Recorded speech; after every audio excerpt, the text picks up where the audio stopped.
بسم الله الرحمن الرحيم. أوجه لجميع المواطنين وخاصة التجار في اليمن جميعا بأننا أستلم الربطة على إنها 100,000 ريال، أعدها في الواجهة هذه 100,000 ريال وأرجع أتجه في الواجهة الثانية ترجع لي 60,000 ريال. بسبب إيش؟ بسبب إننا جينا على ناس يربط الألف. شوفوا في التوضيح، هذا يعتبر من هنا 1 2 3 وفي الواجهة الثانية يطلع لي 1000. تمام. فنرجو من جميع المواطنين وجميع التجار وأصحاب العملات والصرافين ينتبهوا لهذه العملة. فهذه 100,000 رجعت لنا إلى 60,000 ريال. نفس ما تشوفون هنا 3 قطع وهنا ترجع لنا قطعة. أنا قلت الشرى مني إنها 100,000 ريال، فأرجع أعدها ترجع لي 60,000 ريال في الواجهة الثانية.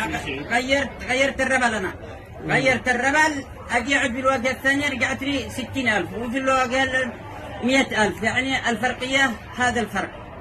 هنا 3,000 ريال وهنا ترجع لي 1,000 ريال، وهنا ورقة واحدة وهنا 3 ورق، 1 2 3. وهذه هي الفلوس كامل مفرزة، كلها نفس الخطط، وهذه نفسها، وهذه نفسها.